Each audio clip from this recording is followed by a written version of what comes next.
नमस्कार, दिल्ली न्यूज में आपका बहुत बहुत स्वागत है। चलिए देखते हैं आज की 15 फटाफट बड़ी खबरों को।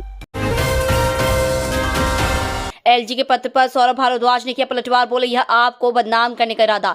दिल्ली के एलजी, वीके सक्सेना और स्वास्थ्य मंत्री सौरभ भारद्वाज के बीच सवाल जवाब का सिलसिला दूसरे दिन भी जारी रहा।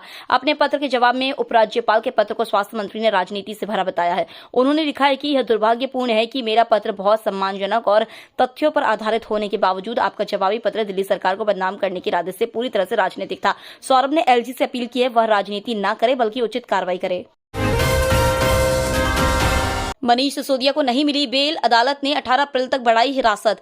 आपके सीनियर नेता और दिल्ली के पूर्व उप मुख्यमंत्री मनीष सिसोदिया को राउत रेवेन्यू कोर्ट में पेश किया गया।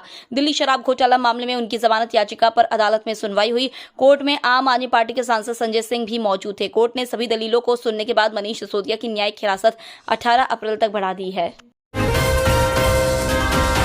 सोशल मीडिया पर फर्जी विज्ञापन से लोगों को फंसाने वाला युवक गिरफ्तार।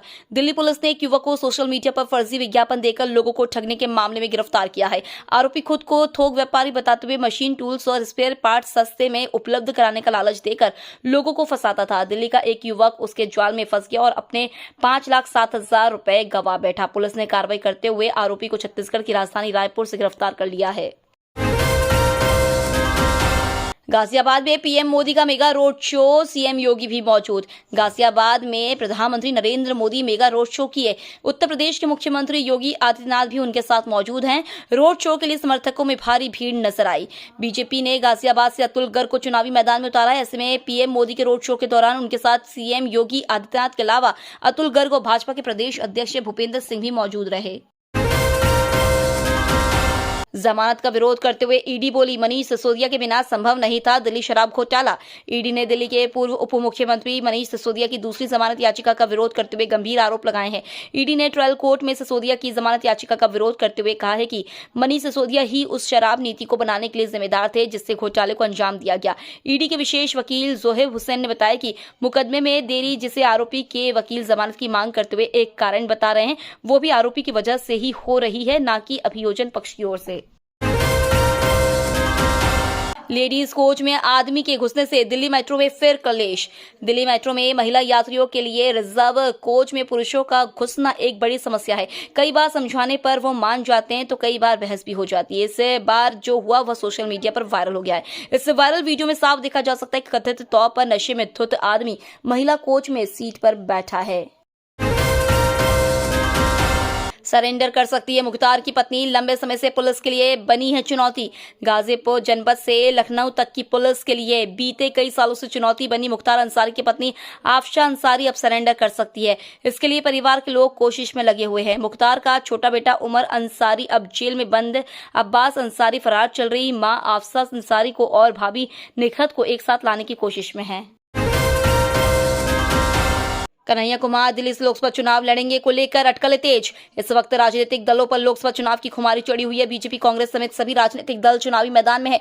चुनावी माहौल के बीच अटकलों का बाजार भी काफी गर्म है। उसी क्रम में कांग्रेस नेता कन्हैया कुमार के दिल्ली से चुनाव लड़ने की अटकलें तेज है। मीडिया रिपोर्ट के मुताबिक कांग्रेस इस बार लोकसभा चुनाव में कन्हैया कुमार को बिहार की जगह दिल्ली की उत्तर पूर्वी सीट से उम्मीदवार बना सकती है। आपकी फिर बड़ी मुश्किलें, अमानतुल्लाह खान के खिलाफ ईडी ने दर्ज कराई शिकायत। लोकसभा चुनाव की हलचल के बीच आम आदमी पार्टी की परेशानियां कम होने का नाम नहीं ले रही है। दिल्ली के सीएम अरविंद केजरीवाल पहले ही शराब घोटाले मामले में जेल में बंद है। केजरीवाल की गिरफ्तारी के खिलाफ आपके कार्यकर्ता अलग अलग तरीकों से विरोध जाहिर कर रहे हैं। इस बीच आपके विधायक अमानतुल्लाह खान पर भी ईडी ने अपना शिकंजा कसा है। दिल्ली की राउत रेवेन्यू कोर्ट में प्रवर्तन निदेशालय ने आप विधायक अमानतुल्लाह खान के खिलाफ आपराधिक शिकायत दर्ज कराई है। दिल्ली में एक्सटॉर्शन और दहशत का दुबई कनेक्शन, खाड़ी में बैठकर लॉरेंस सिंडिकेट को चला रहा है कांस्टेबल। एक्सटॉर्शन और दहशत के लिए कारोबारियों के घरों के बाहर फायरिंग के ऑर्डर अब दुबई से मिल रहे हैं। जबरन वसूली के इस खेल के पीछे दिल्ली पुलिस के बर्खास्त सिपाही आशीष सहरावत उर्फ कालू और दुबई में क्लब चला रहे कुछ बिजनेसमैन हैं। लॉरेंस बिश्नोई सिंडिकेट में शामिल रोहित गोदारा, हाशिम बाबा काला जटेड़ी की टिकड़ी के शार्प शूटर अभिनव वर्मा उर्फ बॉक्सर ने यह सनसनीखेज खुलासा किया है। दिल्ली पुलिस की स्पेशल सेल ने इसे कीर्तिनगर और फर्श बाजार फायरिंग के मामले में अरेस्ट किया है। चूहे को तड़पा कर मारने के आरोप में डीटीयू के 2 स्टूडेंट सस्पेंड। चूहे को तड़पा कर मारने के आरोप में 2 स्टूडेंट्स पर एफआईआर दर्ज होने के बाद डीटीयू ने दोनों को सस्पेंड कर दिया है। आरोप है कि दोनों स्टूडेंट्स ने चूहे को एक छोटे प्लास्टिक बॉक्स में बंद कर दिया था। इसके बाद उस प्लास्टिक बॉक्स में खौलता पानी डाला दिया। इस वजह से चूहे ने तड़प कर दम तोड़ दिया। नई दिल्ली रेलवे स्टेशन के पास जाम खत्म करने का प्लान फाइनल, महत्वपूर्ण बिंदुओं पर होगा अमल। रेलवे स्टेशनों को जाम मुक्त बनाने के लिए काम कर रही रेलवे ने अब नई दिल्ली रेलवे स्टेशन के लिए योजना तैयार की है। पहाड़गंज की दिशा में स्टेशन के बाहर लग रहे जाम को खत्म करने के लिए रेलवे अधिकारियों ने दिल्ली ट्रैफिक पुलिस के साथ बैठक की है। इस दौरान 5 प्रमुख बिंदुओं पर काम करने का निर्णय लिया गया है। नोएडा में बंद होगा एलिवेटेड रोड, 3 महीने तक चलेगा मरम्मत का काम। नोएडा में MP2 एलिवेटेड सड़क की मरम्मत का काम आज से शुरू करने की तैयारी है। इसको देखते हुए वाहनों के रास्तों में बदलाव होगा। आने जाने वाले में से एक रास्ते को वाहनों के लिए पूरी तरह से बंद रखा जाएगा। रास्ता बंद होने पर वाहन चालकों को एलिवेटेड सड़क के नीचे से जाना होगा। एलिवेटेड सड़क सेक्टर 28 विश्व भारती स्कूल के सामने से सेक्टर 61 यूफ्लेक्स कंपनी के सामने तक है। अधिकारियों का कहना है कि पहले चरण में इसी हिस्से में सड़क की मरम्मत की जाएगी। एलिवेटेड सड़क उखड़नी शुरू हो गई है। केजरीवाल सरकार की याचिका पर एससी ने दिल्ली जल बोर्ड को जारी किया नोटिस। सुप्रीम कोर्ट ने दिल्ली की अरविंद केजरीवाल सरकार को सुप्रीम कोर्ट से बड़ी राहत मिली है। अदालत ने आपकी याचिका पर दिल्ली जल बोर्ड को नोटिस जारी किया है।